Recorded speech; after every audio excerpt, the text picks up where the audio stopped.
여러분 안녕하셨어요? 예. 오늘도 여러분 지난번에 했던 우리 아이들의 자존감, 그 다음에 바른 언어 생활, 그리고 바람직한 사람됨, 이거를 가정에서 우리 학부모들이 어떻게 좀 바람직하게 잘 지도하고 아이들하고 좀 의미 있게 잘 어울리는 그런 부모가 될까 하는 이야기를 해보겠습니다.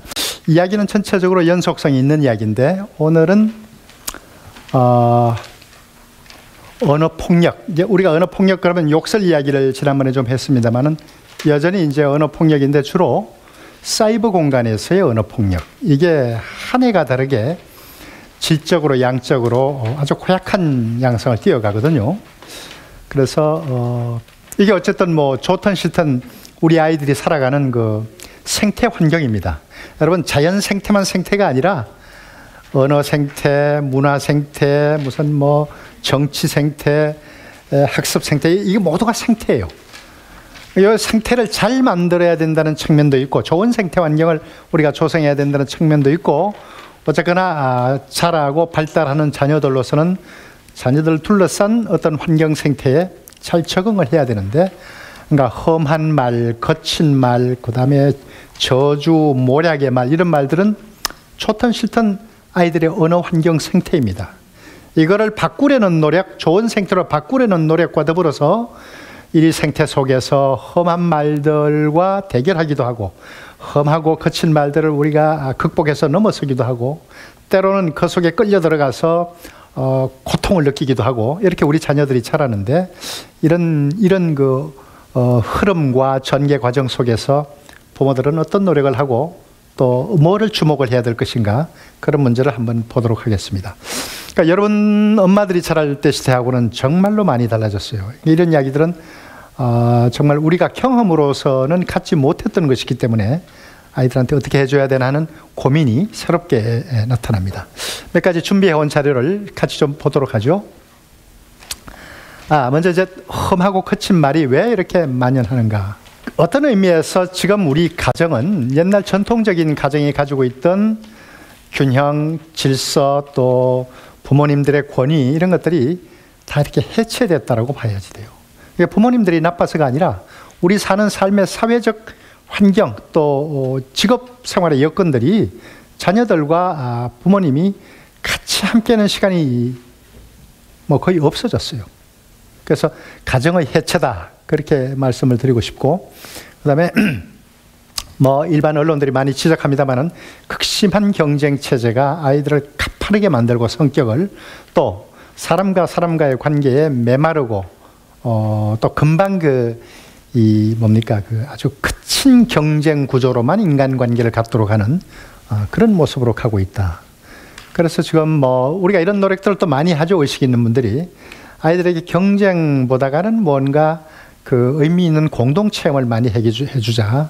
그리고 학교 교육이든 일반 사교육이든 아이들을 극심한 경쟁으로 모는 것은 이게 내 아이를 어떻게 조금 더 수월성을 갖게 해서 이 경쟁 사회에서 더 높은 위치 자리로 내 자녀를 내보내자 하는 뭐 우리들 전체 우리 사회 전반의 어떤 그 이기심, 이런 것들이 우리 아이들의 삶과 미래를 더 힘들게, 고단하게 혹은 견딜 수 없게끔 만든다 하는 이런 이야기들을 총체적으로 하면서도 마땅히 나부터 어떻게 해야 될지가 잘 잡히지 않는 그런 측면인데, 그런 경쟁 구조의 사회, 그 다음에 차별과 냉대로 아이들이 일탈해요. 그 바람직하게 가야 할 길에서 벗어나게 되는, 그래서 가정이 해체된 아이들 뭐 많고, 또 겉으로는 번듯한 것 같아도 실제로는 안으로 다 망가진 가정들을 가진 아이들이 많고, 그런데 사는 아이들은 소위 우리가 그 교육에서 바람직하고 안정되게 자기 길을 가도록 하는 데에서 벗어나서 일탈한다 그러죠. 그런 경우들이 많습니다. 그리고 이게 좀 전체적으로는 우리가 잘 살게 되는지는 모르겠지만은 차별은 정말 심해졌어요. 그러니까 어머니 때도 좀 괜찮았고 저 때는 뭐 더더욱 모두가 다 똑같이 가난했으니까.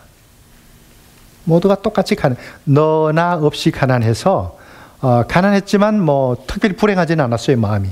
지금은 곧잘 살아도 또 위를 쳐다보면 뭐 나만 불행한 것 같고 그렇단 말이죠. 그래서 이런 사회 구조 또 이런 우리들의 의식 이런 것들이 아이들을 험한 말의 세상으로 내몰고 아이들로 하여금 또 험하고 거친 언어 문화 속에 빠지게 하고 그렇게 된다는 거죠. 뭐 그 중에 하나는 또 우리가 돈에 대한 가치를 너무 우선적으로 해서 사람 가치보다 돈 가치를 앞세우는 그런 세상 세속의 어떤 가치들이 이 아이들로 하여금 좀 정서를 메마르게 하고 자기 삶에 대한 조금 더 푸근하고 원만한 정서를 갖도록 못한다. 그런 이제 인식이 있는 겁니다. 그 다음에 대중문화도 마찬가지입니다. 대중문화. 대중문화는 지금 인터넷 공간 또 방송 공간 이런 것들이 다 이제 대중문화의 콘텐츠를 실어 나르는 데인데 여러분 대중문화를 움직이는 힘이 뭐예요? 시청률이죠. 시청률이죠. 시청률은 누가 그렇게 따져요? 광고주들이 따져요. 많이 보는 프로그램에 내가 광고료 많이 낼 테니까 갖다 내라는 건데 그러니까 무조건 시청률 따지게 되면 이제 프로그램 내용은 교육도 고려하지 않게 되고 윤리도 고려하지 않게 되고 뭐 그런 모습들을 가끔 보이죠. 우리가 다른 심의기구나 자정기구를 통해서 관리하고 통제하지만은 아이들에게 해를 끼치는 것들이 굉장히 많습니다. 뭐 공적인 지상파 같은 것들은 좀 덜하다 해도 수많은 그 인터넷 매체들에는 뭐 온갖 것들이 다 나돌고 있거든요. 상상을 초월하는 것들이. 예. 이런 것들이 다 이런 대중문화는 여러분 매스 컬처랍니다. MASS 컬처, 매스 컬처. 대중문화가 두 가지 뜻이 있어요. 퍼블릭 컬처와 매스 컬처가 있는데 매스 컬처는 쓰레기 대중문화라는 뜻이에요. 네. 대중문화도 여러분 대중 전체의 소통에 건강성을 주고 대중들이 어떤 위안과 즐거움을 공유하고 그래서 또 다른 생활의 힘을 얻고 하는 좋은 공적인 퍼블릭한 측면의 대중문화도 있는데 그거는 좋은 의미의 대중문화고 지금 아이들에게 정서적으로 심리적으로 혹은 내용적으로 자극적이고 나쁜 영향을 주는 것들은 다 쓰레기 문화, 매스컬처다 그렇게 볼 수가 있을 거예요. 그래서 하여튼 이런 세태 속에서 뭐 아이들의 말이 험악해진다 그렇게 이제 보는 거고요. 이 언어 폭력에 대한 조사는 뭐 여러 군데서 굉장히 많이 나와 있습니다. 많이 나와 있는데 조금 들쑥날쑥하긴 하지만은 어쨌든 욕이 심각해요. 욕이 그냥 일상화되었어요. 그러니까 욕이 나쁘다는 생각을 안 해요, 아이들이. 그냥 말 중에 하나라고 생각을 해요. 그래서 남학생 77%, 여학생 68%, 초등학교 65%, 중학교 77%, 고등학교 77% 이게 욕설이 나는 욕을 그냥 일상생활에 늘 대충 하고 다닌다 하고 반응한 아이들이 10명 중에 하여튼 7명이 저렇다는 거죠. 제가 출퇴근할 때 그냥 지하철로 버스로 이렇게 다니는데 들어보면 가관입니다. 가관이. 근데 그 아이들은 이 욕은 정말 나쁜 거고 이런 욕이 나를 황폐하게 만들고 그런 생각이 없고 그냥 하는 말이에요. 그냥 한 20초 간격으로 똑같은 욕이 계속 나옵니다. 침 찍찍찍 뱉어가면서. 그래서 내가 이거 아이들 욕이 일종의 문화가 되었다고 보는 거죠. 물론 바람직한 문화는 아닙니다만은 뭐 다 아는 겁니다만은 욕 중에 제일 나쁜 욕, 아이들이 욕설하는 것 중에 제일 나쁜 욕이 망가진 가정의 아버지가 술 먹고 들어와서 엄마를 때리면서 자녀들에게 하는 욕. 이게 이제 경제적으로 집이 가정이 해체가 되면 이런 경우들이 많죠. 이런 경우는 정말 나빠요. 이거를 거의 150% 아이들이 그대로 자기 문화 유전자로 배우게 돼요. 생리 유전자로도 갖고 있는데 이미 문화도 유전자가 있습니다, 여러분. 그래서 이 아이의 삶에 획기적인 무슨 다른 변화가 없게 되면 이걸 그대로 물려주는 걸로 가게 돼요.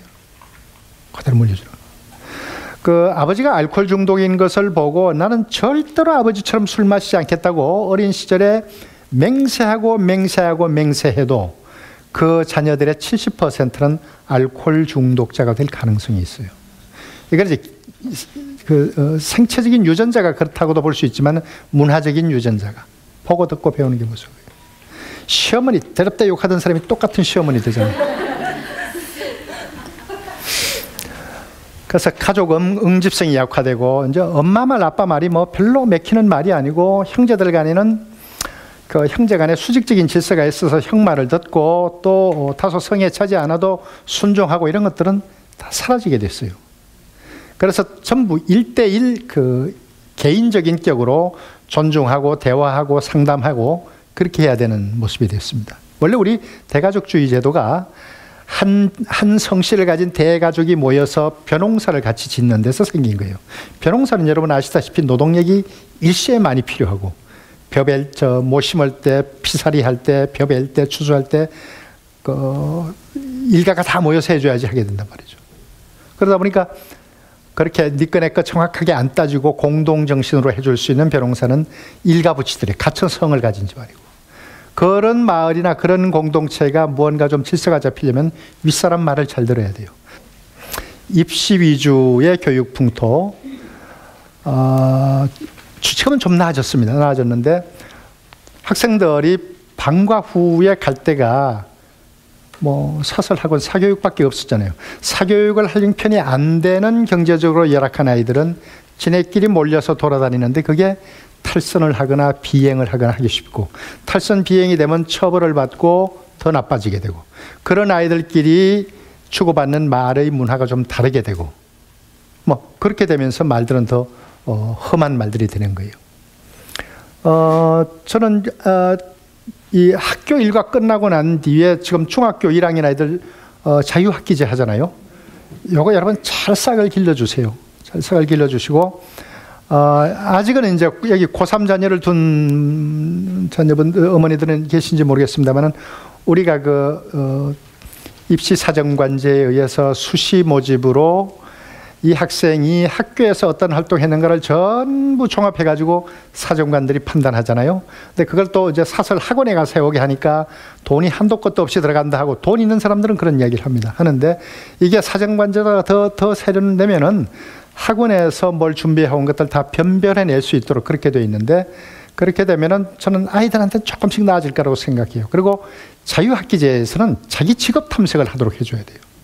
그냥 재미있게 놀러 다니는 것도 좋은데 네가 뭐 했으면 좋겠다는, 어느 길로 갔으면 네가 재미있고 좋겠다는 거를 한번 마음에 한번 정해봐라.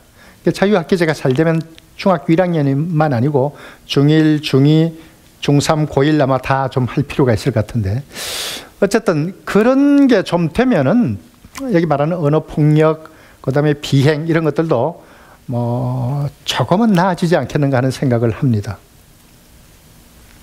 그 다음에 아이들이 이제 대중매체에 대해서 비판적으로 받아들일 능력이 없게 되니까, 사실 우리가 19금이라고 내놓지만은 부모님 없는 데 가서는 뭐 마음대로 볼 수 있는 그런 환경이거든요. 그래서 저런 것들도 문제입니다. 우리는 뭐를 정해놓고 잘 안 지켜요. 안 지키고, 그렇습니다. 그래서 이 대중매체 쪽에서 저런 거를 만들어내는 쪽에도 좀 법규를 잘 지키는 것, 그 다음에 교육적 양식이 있는 게, 이런 게 좀 필요하겠고, 갈데 없고 재미난 거 없는 아이들을 위한 괜찮은 프로그램들이 좀 많아져야 된다고 생각해요. 춤도 좋고, 노래도 좋고, 뭡니까? 그저 빙글빙글 도는 거 있죠. 그런 것도 좋고, 아니면, 그래서 결국은 아이들이 아무것도 할 게 없을 때 비행으로 들어가게 되고, 험한 말의 세계에, 험한 세계를 배우게 되는 건데, 그렇게 됐으면 좋겠다는 거죠. 그런데 이제 사이버 폭력이 이 문제예요. 몇 개 전문가들이 나눠놓은 게 있습니다. 사이버 불링 해서 다양한 디지털 기기를 사용해서, 여러분 카톡 생각하시면 돼요. 그 사이버상에서 욕설, 험담, 허위사실, 따돌림 등으로 상대방을 괴롭히는 현상입니다. 여러분 우리가 카톡에 아무개 엄마, 아무개 엄마 부르잖아요. 불러가지고 특정의 아무개 엄마를 그냥 욕을 하고 모두가 다 막 그러는 거예요. 그러면 화가 나서 빠져나가겠죠? 또 불러래요. 근데 여러분은 그러고 말지만은 아이들은 내일 학교에서 만나요.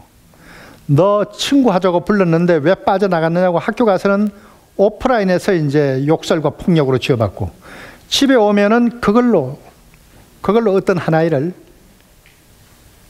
일종의 가학정이죠. 학대를 가하는 거예요. 그러니까 24시간 괴로움을 받는 거예요. 옛날 전통적인 폭력은 학교 끝나고 종례하고 그 뒤에 뭐 몇 대 얻어맞고 오면 되는데 이거는 24시간이에요. 아이들만 그런 게 아니라 어른들의 세계에도 뭐가 분규가 생기면 이런 현상이 나타나요. 사이버 불링이고요. 그래서 초중고의 29.2%가 타인에게 사이버 폭력을 가한 적이 있어요. 사이버 폭력은 주로 여럿이 가해요. 여럿이 가해요. 여럿이 하나 죽이기는 일도 없죠, 그죠? 그 다음에 가해본 사람도 약 30%, 뭐 수치를 크게 말하면은 또 당해본 사람도 30%인데 이거 2013년이거든요. 3년 전 통계인데 지금 훨씬 더 많을 거예요. 또 그다음에 이거 피해자 중에 10명 있으면 4명은 이렇게 당하고도 엄마한테도 이야기하지 않고 아무한테도 이야기 안 하고 아무 대책이 없는 거예요. 그러니까 아이는 점점 멍이 드는 거죠. 얼굴에 그늘이 끼고 학교 가기 싫어지고 그렇게 되는 거예요. 카톡 감옥이라는 것은 카카오톡과 같은 메신저 앱을 사용해서 대화방에서 퇴장한 대상을 지속적으로 불러내서 비방하는 거죠.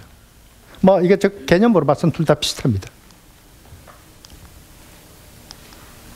그 다음에 사이버 명령이라는 것은 사이버상에서 스마트폰 등을 이용해서 시간과 공간 따지지 않고 어느 때나 상대방에게 원하지 않는, 여기 하나 오자가 났습니다. 원하지 않는 행동을 강요하거나 심부름을 시키는 행위. 그러니까 걔네 동네 근처에 가서 너 밖으로 나와. 카카오톡으로. 어디 가서 뭐 사와. 돈도 안 주고. 그러는 것. 또 아이들한테는 그 돈을 직접 뺏는 게 아니라 사이버머니라는 게 있잖아요. 게임할 때 쓰는 돈, 뭐 그 사이버상에서 통용되는 그거를 또 갈취하는, 빼앗는 거예요. 이게 바깥에 표도 안 납니다. 그 검정 가치가 있는데 사이버머니나 또 아이들 그 게임하는 아이들은 캐릭터 자기가 갖다 놓은 거 다 뺏어, 너 나한테 보내라서 뺏어가는 거예요. 갈취죠. 이게 다 돈인데. 이런 것들이 다 사이버 폭력인데 이게 갈수록 심해지고 있는 거예요. 그래서 전통적인 폭력과 사이버 폭력을 잠깐 비교를 해보시면은 전통적인 폭력은 학교나 학교 주변에서 주로 발생하고 그래서 특정한 시간, 특정한 공간에만 가능해요. 종례 끝나고 집에 갈 때 특정한 시간이죠. 그 다음에 학교에서 공원 뒤쪽 건너오는 골목길에서 이런 것만 가능한데 사이버 폭력은 전천후예요. 그러니까 이게 눌린 아이들은 밤에 잠을 못 잔다니까요. 그리고 이 사이버상의 언어로 협박을 계속하니까. 그 다음에 이제 이 전통적 폭력은 뭐 멍자국이 있다거나 아니면 뭐 어디 끓혔다거나 뭐 이런 걸로 좀 쉽게 알아내는데 사이버 폭력은 눈에 안 보여요. 안 보이니까 유심히 보지 않으면 알아내기 힘들어요. 그리고 아이들도 이거를 누가 나를 구원해 줄까? 구원해 줄 방도가 없는 거예요. 그래서 더 고약하고 전통적인 폭력은 내가 주먹이 약하고 체력이 약하니까 얻어맞는 건데 사이버 폭력은 그렇지도 않아요. 내가 세도 신체적인 힘이 강해도 여럿한테 계속 당할 수 있어요. 힘의 불균형과 상관없이 손쉽게 발생해요. 그래서 상대는 늘 그룹으로 되어 있고 나는 그게 하나로 그렇게 당하도록 되어 있습니다. 그 다음에는 이제 학교 폭력을 행사하거나 목격한 범위에서 영향을 미치는데 이거는 뭐 실시간에 빠르게 확산이 돼요. 빠르게 확산이 돼요. 그리고 요 사이버 폭력 이거 자체가 빠르게 유행이 돼서 지금은 더 많을 거예요. 영향을 좀 볼까요?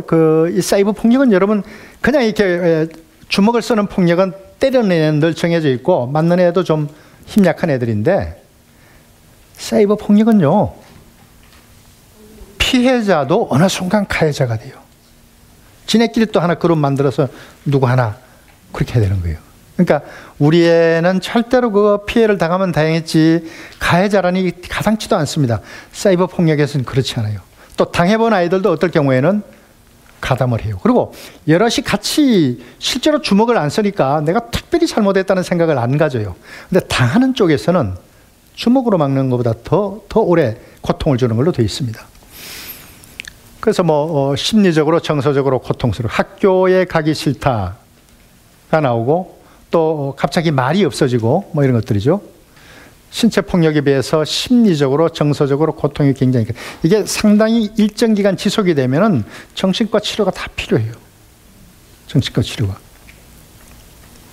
그다음에 피해 후 약 64%의 학생이 복수심, 불안감. 그러니까 아주 충동적인 폭력이나 상해 행위 있잖아요. 갑자기 칼을 꺼내서 찔렀다는 것들은 이런 고통으로 6개월, 5개월 쭉 시달려온 아이가 막다른 골목에서 자구적인 조치를 하는 거다. 그렇게 보시면 돼요. 그래서 조사한 분들은 이제 이렇게 사이버 폭력의 피해를 받았을 때, 폭력적 메시지를 받았을 때 심장 박동률이 달라지고 피부 전도성이 달라지고 안면 근육 등의 생리적인 변화가 동시에 발생한다. 이거 이제 임상적으로 연구한 분들의 결과고요. 어쨌든 이 핸드폰 포함해서 컴퓨터, 인터넷 이런 것들 과도한 디지털 기기의 사용으로 인한 피해를 이야기했는데, 청소년기에 디지털 기기를 과용 남용하면은 요거 용어입니다. 팝콘 브레인. 뇌가 마치 팝콘 튀긴 것처럼 이렇게 약간 무능력해지는 거예요. 뇌가 벙벙해지는 거예요. 그런 위험성이 있다. 그래서 뇌가 현실의 무감각 또는 무기력해지는 증상. 사이버에서 놀다가 갑자기 현실에 나오니까 현실에 대해서 대응 능력이나 그거를 이렇게 정상적으로 교감하는 능력이 떨어지는 거죠. 멍해지는 거죠. 이거 참 한 세대 전에는 없던 그 갈등이 내령이 나타납니다. 3세 전후에는 정서인식 및 기억의 초기 단계와 연관이 되는 해마, 뇌의 기억작용하는 해마가 훼손될 수 있다. 그런 연구가 나왔고요. 초등에서 중등 초기, 초등학교에서 중학교 한 1학년 정도까지는 뇌량의 구조적 이상과 연관될 가능성이 많다. 뇌량이 구조적으로 좀 정상적이 아닐 수 있다는 거고, 청소년기에는 전두엽, 기억을 하고 언어적인 기능을 발휘하는 데죠. 전두엽의 구조적 이상과 관련될 가능성이 높다. 이렇게 이제 이야기를 하고 있습니다. 이 폭력 가해 경험 아동도 이게 문제가 돼요. 그러니까 가해를 한 아이들은 별 문제가 없을 것 같지만 피해를 받은 아이하고 거의 비슷한 저게 생기는 거예요. 가치관이 왜곡이 됩니다. 그러니까 자기가 한 일이 도덕적으로 문제가 있다는 것을 잘 못 느끼고, 그 다음에 마치 여러분 전쟁이 현대화가 되면서 내가 전투기 조종사가, 폭격기 조종사가 단추 하나 누르면 폭탄이 떨어져 가지고 몇백 명이 다치는 그런 순간인데, 내가 몇백 명을 죽였다 이런 생각은 못 하죠. 옛날에 칼 들고 창 들고 싸울 때는 구체적으로 사람을 죽이고 찌르고 베니까 몇 명 죽였다 이게 강하게 각인이 되는데 그게 없어요. 마찬가지로 이 폭력 가해의 경험도, 이게 사이버 폭력의 경우에는 내가 특별한 피해를 줬다 하는 생각을 못 가지게 되니까 이게 왜곡된 가치관이 형성이 되는 거죠. 그리고 요거 폭력 가해 경험을 한 아이들은 끼리만 똘똘 뭉치게 되고 잘 안 어울리게 돼요. 대인관계가 단절이 되고 사회적으로 지켜야 할 것들을 자꾸 못 지키는 쪽에 가 있게 돼요. 그러니까 이런 아이들은 뒤에 따로 이렇게 좀 교육을 받거나 조치를 받지 못하면은 계속 반사회적인 인물. 그래서 어떤 계기가 되면 평생을 교도소에서 지나게 되는 이런 운명으로 갈 수가 있죠. 또 법을 위반하는 행동을 너무너무 자연스럽게 생각하는 거예요. 요즘 그런 사람들 많아요. 젊은이들 중에. 법을 위반하는 거를 아주 당연시하고 나보란 듯이 하는 경우들이 있는데, 이게 그러니까 내가 뭘 위반한다는 것에 대한 의식이 점점 없어진 거죠. 불감증에 걸린 거죠. 그 다음에 다른 비행 행동을 보이게 되고, 성장해서는 성인 범죄자로 갈 가능성이 많아지고, 반사회적 행동을 지속하게 하게 되고, 가족 속으로 들어와서는 계속 갈등을 만들어내는 그런 모습이 돼요. 학업 능력 떨어지게 되고, 자기를 바람직하게 실현하는 자아실현, 아까 자존감 이런 쪽으로 가기가 힘들어지는 거죠. 이런 일을 하면서 나는 사회의 밝은 쪽으로 못 가고 있다는 걸 본인이 알아요. 그래서 사회의 밝은 공간, 공식적인 어떤 모임 이런 걸 못 나가는 거죠. 그리고 이제 댓글 같은데 막 이상한 거, 그러니까 나중에 이런 거 사이버 폭력 가해자가 아니고 일반 시민이 됐다 해도 일반 댓글에다가 굉장히 엽기적이고 그냥 말도 안 되는 욕을 하거나 비방을 하는 것들을 볼 수가 있습니다. 댓글에 여러분 막 대단히 엽기적이고 공격적이고 톡한 말을 쓰는 사람은 어떤 사람일 것 같아요? 가끔 댓글 보실 때가 있죠. 일반 뉴스들도 뒤에 댓글이 다 달리니까 뭐 대통령 욕도 보면 막 말도 안 되게 욕하는 것들이 있어요. 이런 사람들 어떤 사람일 것 같아요?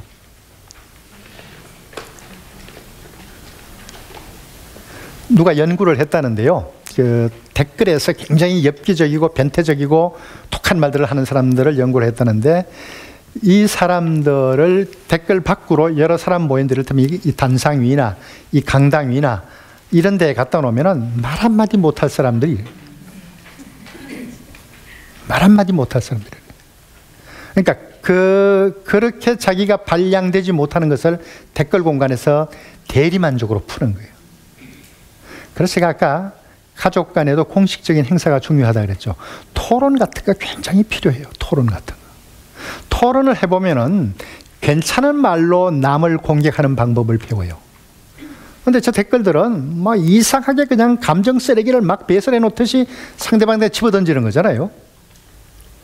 근데 의외로 저런 사람들이 숫기도 없고 말도 못하고 뭐 말하라 그러면 고개 쳐박고 저거 하지도 못하고 약간 그저 뭡니까 사내답지 못한 그러니까 비겁하고 옹졸하고 그런 형이 뭐 일반적으로 다 그렇게 말하기는 힘들지만 그렇다는 거예요.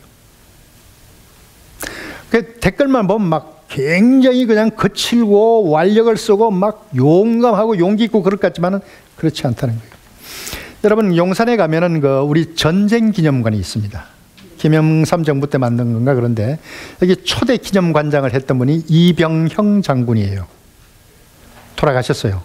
이병영 장군은 별세계 중장인데 이분은 6.25 때 참전을 했던 지휘관입니다. 이분이 쓴 자서전에 보면은 그 자기가 6.25 때 전투를 치르면서 이게 그 부대가 전멸하게 되어서 누군가 결사대로 남아서 지키고 나머지가 빠져나와야 된다라든지 우리가 또 요 고지를 반드시 탈출해서 넘어가야 되는데 저게 도저히 공격이 안 되고 희생자가 많이 나니까 폭탄 돌격 때 죽는 거죠. 아까 남아서 본대 철수하게 하고 뒤에 지키는 사람들도 이름은 전술학 이름은 좋습니다. 저 잔류 접촉 분견대 그게 공식 이름인데 남았다가 죽으라는 이야기예요. 그러니까 이제 전쟁터니까 적결 심판권도 있고 하니까 지원자하고 지휘관이 묻는 거죠. 어떤 사람들이 지원했을 것 같아요? 그 이병영 장군 그 자서전에 나와 있어요. 그냥 맞춰보세요. 그냥 틀려도 맞춰보세요. 말이 안 되나? 모범생들. 그냥 봐서는 뭐 나서지도 않고 또 누가 심센 놈이 건드리면 가만히 있고 그런 것 같은 뭐 이병영 장군 말이 절대적인 아니지만은 그럴 경우 내가 기억하는 내병사들 중에 정말 모범생들이었다는 거죠. 그 터프 가이들이 나왔다는 거 아니에요. 모범생이 뭔가 하는 힘을 진짜 그런 데서 느낄 수가 있어요. 우리가 모범생 조롱하는 그런 사회적 분위기가 있는데, 뭐 지금 우리가 나라 위에서 순국한 분들, 이런 분들이 가지는 태도 같은 게 일종의 모범생 같은 거죠. 그 해군 조종사 장교들 셋 순직했지 않습니까? 그분들 빈소에 갔다 온 해군 장성 출신이 쓴 그 글이 있습니다. 아무도 해군에 떼쓰는 사람이 없었다. 아무도 국가를 뭘 더 해내라고 부러지는 사람도 없었다. 일부 시민단체가 와서 이거 거부하고 저 장례식 거부하라고 했을 때 그렇게 않겠다고 거절했다. 이런 말들을 썼는데 이게 이병영 장군이 말한 모범생 그거인지 몰라요. 우리는 지금 그런 힘이 너무 없어졌어요. 제가 이야기 조금 바깥으로 나갔는데 이 댓글을 쓰고 여기다가 흉악한 욕설을 하고 말도 안 되는 그 변태적 엽기적 욕을 해대는 사람들이 다 밝은 공간, 공식적인 공간에선 전부 말 한마디 못하는 그런 사람이라는 거예요. 그러니까 아까 그 자존심으로 하면 자존감이 바닥인 사람들이죠. 저 그런 사람 아닙니다라는 말도 못하는 사람들이에요. 그래서 어떻게 보면은 이게 좀 정상적이 아니다라고 생각하실 필요가 있는 거죠. 그런데 이제 너무 그런 말들만 놔두니까 정상적인 의견을 표출하고 싶은 사람도 아이고 여기 들어가서 내가 다 진흙탕 물 묻히느니 안 들어가겠다 그렇게 생각해서 제가 이제 저런 문화가 쭉 되면은 그 일반 SNS에서 댓글 나오는 것들의 여론 영향적인 힘은 그렇게 믿을 바가 못 된다 이런 여론이 형성될 수도 있어요. 어쨌든 그래서 이 학교폭력 예방을 위한 이 기초라는 김북년 선생은 의사 선생님이신데 상대의 고통에 대한 공감 능력의 결여가 문제이다. 공감.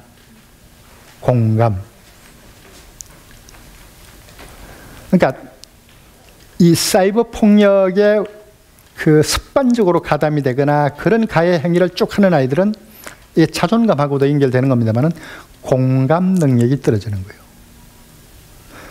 내 마음이 상대방 마음으로 이사를 가서 상대방 마음에서 느끼는 것하고 내 마음하고를 맞춰주는 거가 공감이거든요. 여러분 마음이 친구 마음으로 이사 가본 적 한두 번씩 있으시죠? 친구가 너무 슬픔을 겪는다든지 친구가 어떤 아픔 때문에 헤어나지를 못한다든지 할 때 그 친구를 붙잡고 온전히 내 마음을 그 친구 마음에게 다 심어 넣어주는 이게 공감이에요. 그런데 이렇게 뭐 절대적이고 아주 극진한 공감이 아니어도 우리가 조금의 공감 능력만 가지고 있어도 저런 가해자가 되지는 않아요. 여러분 공감 능력이 제로인 사람을 뭐라 그래요? 전문용어로 사이코패스 그럽니다. 기뻐도 표정 하나 없고 뭐 남이 아무리 곤경에 처하고 고통을 호소해도 안 됐다 슬프다 하는 그런 감정 없고 또 본인이 살인을 저지르면서도 아무런 뭐 죄의식 없고 이게 공감 능력이 제로인 거예요. 그래서 우리가 인성을 길러준다 또 아이들이 체험을 통해서 뭔가를 길른다 또 입학사정관 대학 입시제도에서 아이들이 가지고 있는 어떤 소양을 본다 했을 때 이 공감 능력을 굉장히 중요하게 여깁니다. 그래서 봉사체험 많이 하라는 거죠. 몸으로 봉사체험. 저게 앞으로 실력이 될 거예요. 실력이. 근데 이제 저거 떨어진 사람들이 저런 공감 능력이 떨어진 사람들이 괴롭히면서도 내가 나쁜 짓 하고 있다는 죄의식을 전혀 이 사람이 얼마나 힘들까 얘가 얼마나 힘들까 그리고 얼마나 마음속에 공포로 힘들어하고 잠 못 잘까 한 번도 생각하지 않는 거죠. 공감 능력이 떨어지는 거예요.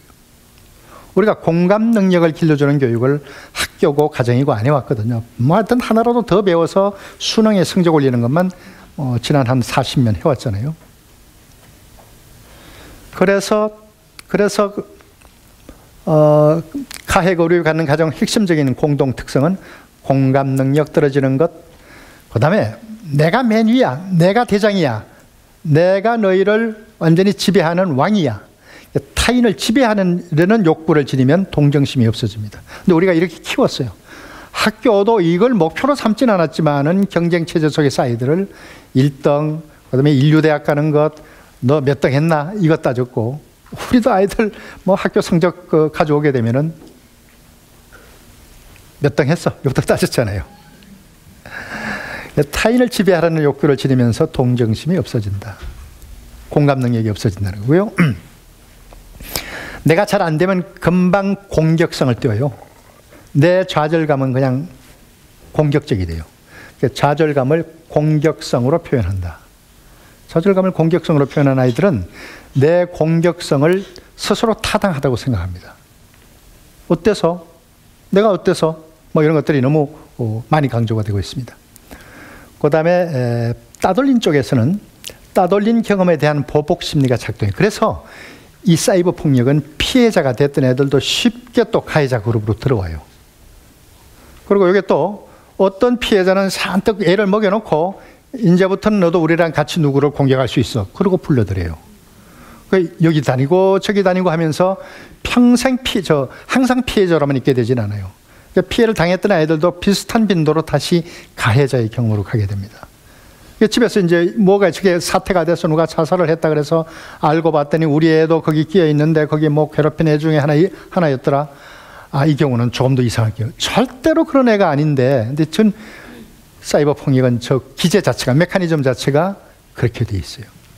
그리고 한참 공격을 받다가 너도 이제는 우리 편으로 넣어주고 새로 하나 불러들이는 놈 왔을 때 네가 우리 편이라는 걸 보여주기 위해서 먼저 공격해봐. 이런 식으로 이제 시킨단 말이죠. 저 때는 저 또래 집단이 갖는 그 밀착도가 부모나 형제보다 훨씬 강해요. 절대 저기서 있었던 이야기 안 나는 거죠. 근데 평소에 조금이라도 대화의 채널을 살려놓게 되면은 오다 가다 저런 이야기가 나옵니다. 근데 엄마한테는 이런 이야기도 아무 소용없고 엄마는 오로지 모범적인 것만 추구하니까 이미 엄마하고는 내가 1년 전에 이런 거 이야기 한 끼로 선을 그었다. 애들이 심리적으로 그렇게 생각하니까. 그래서 가끔 내가 아이들이 깜짝 놀랄 만한 선물을 책으로 해주든 다른 방식으로 해주든 해줄 필요가 있다는 거예요. 그래서 이거 엄마하고 아직 케이블이 유지가 되는 거야. 이렇게 해주라는 거예요. 따돌림 경험에 대한 보복 심리가 작동하기 때문에 자기 당했던 것을 나를 괴롭혔던 사람 아니고 다른 제3자한테 다시 그러니까 이게 빠르게 급속하게 이게 만연된다 그럴까 유행된다 그럴까 그렇게 되어 있습니다. 그래서 그 피해 아동의 고통에 공감하도록 우리가 지도를 해야 되는데 이게 나중에 문제가 되면 반드시 사과를 시키라고 되어 있습니다. 매뉴얼에.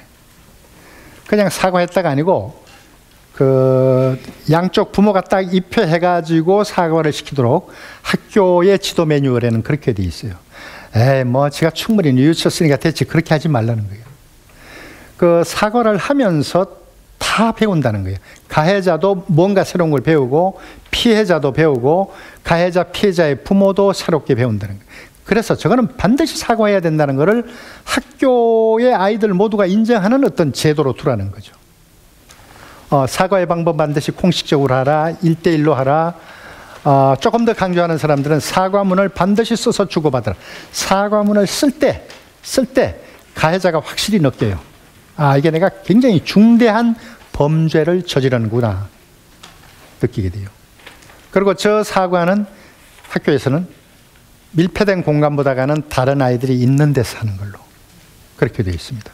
그래서 저거는 사실 학교만으로 해결이 안 되고 지역사회 같은 데서도 동사무소면 동사무소, 지자체면 지자체 같은 데도 교육을 학교만 한다고 생각지 말고 요즘 그 일반 지자체도 교육에 대한 일정한 책무와 권한을 가지고 있어요. 저런 센터들을 자꾸 개방하고 열어줘야 됩니다. 교육부는 위센터라는 게 있습니다. 위센터. 그래서 표가 너무 크기 때문에 여기 제가 가져오진 않았는데 인터넷에 검색을 해서 사이버 폭력 신고 창구 찾습니다. 그러면 쫙 다 나와요. 그건 부모들이 주로 많이 해주고 있습니다. 지금 제가 이제 이 언어 폭력에 대한 이야기를 하면서 전통적인 폭력 외에 인터넷, 그다음에 소셜 미디어, SNS 이런 데에 우리가 언어 폭력이 얼마나 심각한가 하는 것들을 봤습니다. 여기 중점적으로 소개한 건 주로 청소년들의 그 사이버에서의 괴롭힘을 이야기한 거고, 그거 말고도 그냥 아이들이 볼 수 있는 게 댓글들이 전부 욕 바가지로 되어 있으니까 그거 배우지 않겠습니까? 그래서 선풀 운동하는 단체들도 있고 또 그런 단체들을 정부가 지원을 하고 상을 주기도 하고 그러는데 좋은 댓글 같은 것들이 자꾸 더 많이 전파가 돼야 되는데 어쨌든 선과 악이 대결을 하면 표면적으로는 악이 더 기승을 부리는 그런 모습을 볼 수가 있습니다. 아이들이 인터넷에서 뭔가 움직임을 가지는 아이들의 인터넷 공동체를 조금 대화를 해서 알아주면 좋은데 좋은 공동체를 하나 들도록 해주는 게 좋습니다. 찾아보면 있거든요. 주로 학교도 그런 것들을 이야기를 하는데, 그래서 거기서는 취미생활도 좋고 아니면 자기들의 놀이 문제도 좋고, 그러니까 애들이 게임 좋아한다 그러면 게임을 비교적 고급적으로 혹은 게임을 비교적 의미 있게 즐기는 공동체 같은데 아이들이 그 멤버로 들어가게 해서 거기서 댓글 나누고 새로운 걸 나누고 그렇게 해주면 좋아요. 저는 이제 중학교 아이들한테는 조금 어떨지 모르겠지만은 아이들이 블로그를 먼저 전문 블로그만 글을 쓰는 게 아니고 중학교부터 하는 게 좋습니다. 아이들이 관심 갖는 블로그라는 거는 그냥 만들어 놓고 아무 글이나 쓰는 게 아니라 내가 관심 갖는 주제로만 그 글을 쓰는 거 아니겠어요? 그죠? 제가 아는 어떤 대학생 한 사람은 10년 전부터 성시경만 써왔어요. 성시경 이쪽 가수. 요새 노래도 않고 다른 방송인이 됐던데. 그래서 성시경 국내 최대의 전문 블로그예요. 그러다가 그런 종류의 공연에 대한 파워 블로거가 됐어요. 그러다가 작년에 교수까지 되었습니다. 그래서 그 블로그를 하나 아이들이 쓰게 하는 거가 대단히 좋습니다. 이건 뭐 시간이 따로 좀 필요한 건데, 독서, 글쓰기 이런 것들을 격조히 요 맛을 조금 들이면은 내가 지적으로 굉장히 괜찮은 사람이네 하는 맛이 딱 들면은 우스운 댓글 막 쓰는 거가 이제 시시하게 보이는 겁니다. 저거 언제 저것들 철더나 하는 생각을 같은 학년이면서도 하게 돼. 아까 제가 그 좋은 문학 작품 통해서 욕 얻게 되는 것과 마찬가지로. 그래서 블로그를 하나 만들어서 그 블로그 조금 정착될 때까지 뭐 격려해주고 도와주고. 블로그는 여러분 그 조금 하게 되면 같은 관심을 가진 사람이 나비가 꽃 찾아오듯이 오게 되잖아요. 그래서 자기 관심사와 관계된 꽤 괜찮은 전문가. 거기는 나이가 소용없어요. 뭐 어른도 좋고 아이도 좋고. 그래서 관심 갖는 영역들을 자연스럽게 그 커뮤니티를 만들 수가 있고, 내 블로그에 찾아와서 뭐라고 말해놓고 가고.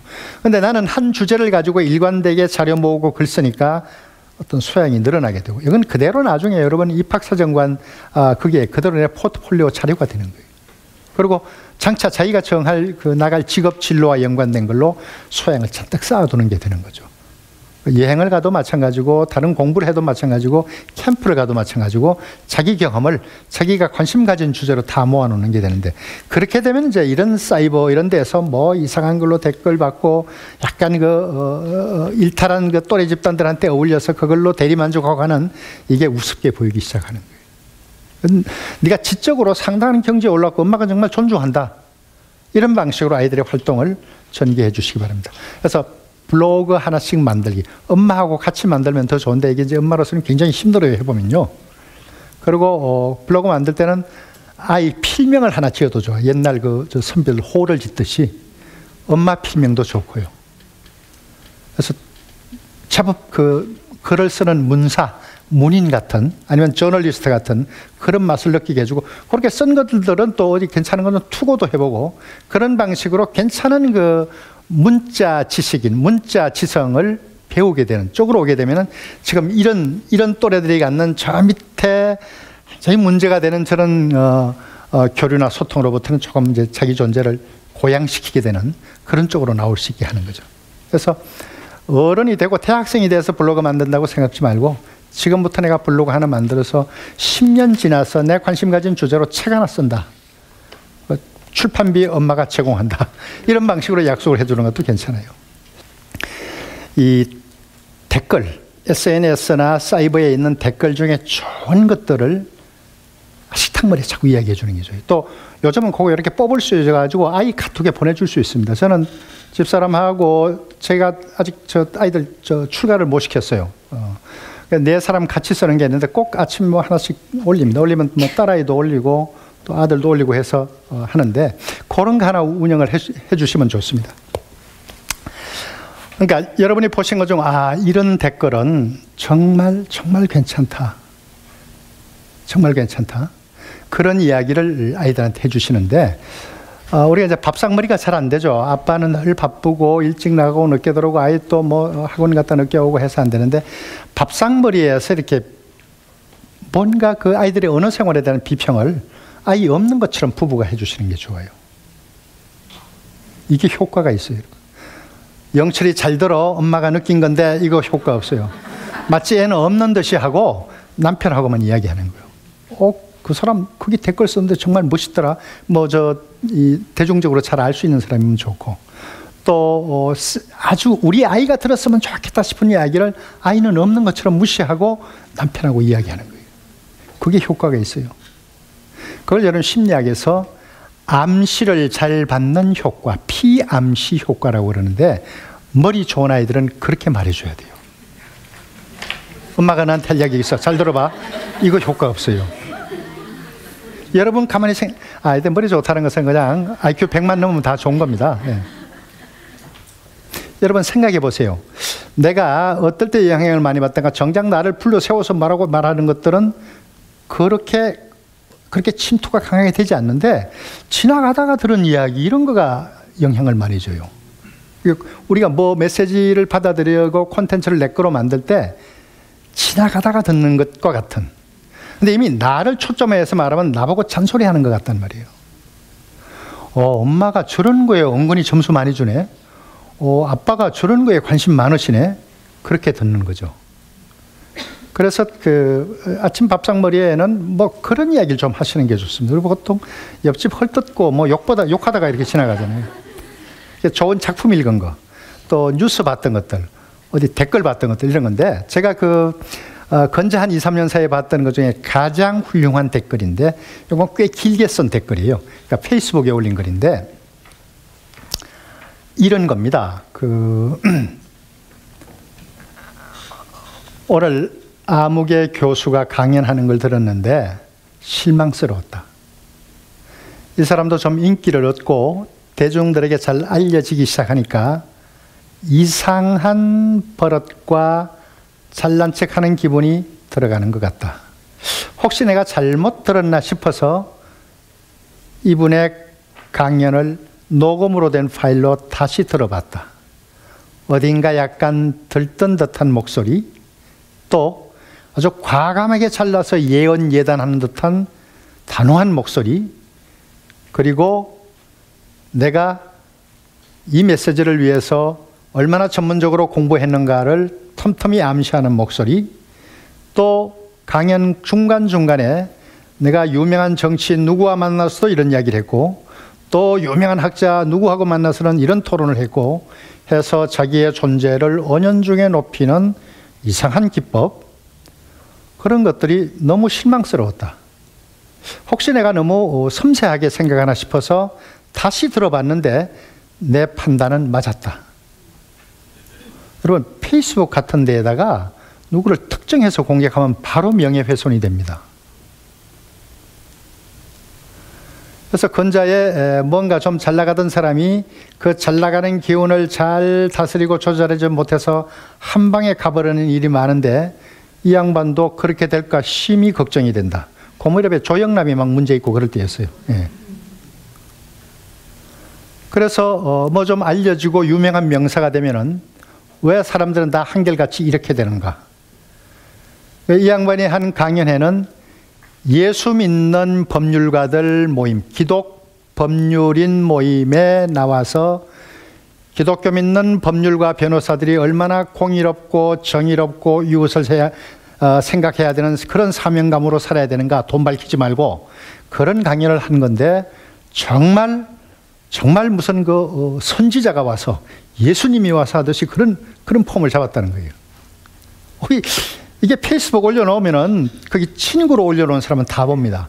친구로 올려놓은 사람이 퍼나르면 친구의 친구들이 다 봐요. 결국 다 보게 되는 건데, 아니 뒷감당을 어떻게 하려고, 이 강연한 사람도 상당히 유명한 사람 같은데 이렇게 공격을 하는가. 그래서 거기 오만함이 들어가 있고, 때로는 위선이 들어가 있고, 자기 잘난 것을 지금 주체하지 못하는 그런 경박함이 들어있다는 거예요. 그러니까 대한민국에 잘 나가는 그 국가 수준의 강사들이 전부 이렇게 되지 않을까 두렵다, 뭐 이렇게 써놓은 거예요.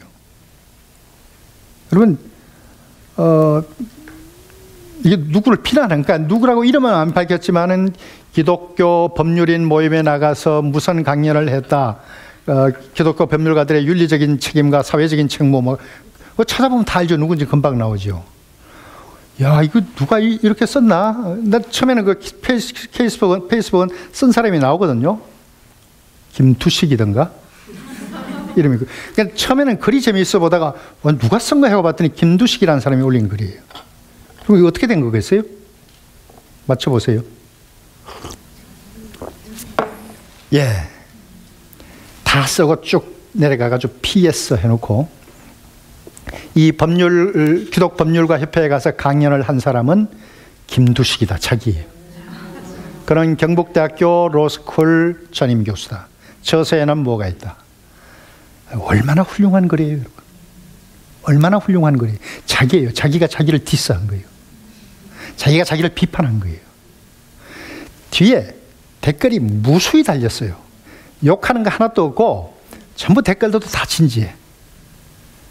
다만 약간 우와, 소설을 쓰시지 그래요, 이런 반전이 어디 있어요, 뭐 이런 애교 섞인 댓글이 있었지만은, 제가 그거를 늘 가지고 다닙니다. SNS에서 혹은 사이버 공간에서 우리가 댓글 어떻게 써야 될 것인가, 이것이 표준이다. 근데 여러분, 이 사람이 김두식 교수, 여기 경북대학이네 보니까, 그렇게 자기가 자기 자신을 비판한 거예요. 내가 요즘 좀 인기도 없고 어디 오라는 데도 많고 강사로서 명성을 날리니까 내가 오만해지고 교만해지지는 않나를 자기를 본 건데 그렇게 되고 있다는 거죠. 그러니까 무슨 누구의 강의길에 그 녹취 파일을 다시 찾아가지고 2번이나 듣잖아요. 누굴 갈구기로 작정하고 이 글을 쓴다 해서 봤더니 여러분 잘 맞췄어요. 아까 센스 있는 엄마들이 잘 맞췄는데 자기 자신이에요. 그거를 몇 줄 이렇게 내려갔어요. 바로 알면 좋고 하니까. 왜 우리 유머 같은 거 보면 몇 줄 쭉 내려가서 이렇게 벗겨보세요 이런 거 있잖아요. 그런 방식으로 썼어요. 내가 그거를 어디 가지고 다니면서 소셜미디어에서 글쓰기, 교과서의 전 표준 글이다. 이렇게 써야 한다. 그게 김두식 교수는 로스쿨 교수니까 이게 지성이 높았으면 이렇게 쓴 게 아니고 레벨은 다르지만 초등학생도 중학생도 고등학생도 주부도 이런 글쓰기를 해야 된다 그랬어요. 근데 그 양반이 자기 비판을 하기 위해 쓴 거에 뭐예요? 자기 비판을 하려면 그냥 일기장이나 쓰지 왜 페이스북에 올려놔요? 사람들 다 보게. 여러분, 진정한 자기 비판은 그냥 자기가 자기 보고 하면 되는 거예요. 김두식 교수가 그 글을 페이스북에 올린 것은 형식은 자기 비판을 하는 걸로 썼지만은 교만하고 위선적이고 잘난 척하는 이 땅의 명강사들을 비판한 거예요. 근데 바로 비판하면 문제가 되니까 자기를 디스해서 이 글을 읽는 사람으로 하여금 다른 명강사들을 비판적으로 보라는 눈을 갖다 준 거니까 원 소셜미디어가 가지고 있는 비판, 소통, 협치, 개방 이 4개의 정신을 다 살린 거죠. 그게 정말 유명해졌어요. 그 글이. 그게 조영남 씨 막 그림 때문에 그럴 때니까 6월달쯤 그때 쓴 거예요. 저는 이렇게 우리가 보는 댓글이나 SNS에 올리는 글 중에 괜찮은 글들을 뽑아가지고 교과서에도 싣고 집에서는 또 엄마들이 이분은 비판을 이렇게 멋있게 했더라 라든지 이분은 자기 의견을 내면서 예절과 매너를 이렇게 잘 지켰다. 주변에 여러분 제가 한 줄 쓰면은 금방 뭐라고 답이 올라오는지 아시죠? 너 초딩이지 그러고 올라와요. 저보고. 사이버 공간에서는 예절 바르고 정중한 말을 씁시다. 그러면 너 초딩 맞구나. 새끼야 너나 잘해. 이렇게 한단 말이에요. 그거 여러분 여간 참을성 없으면 못 써요.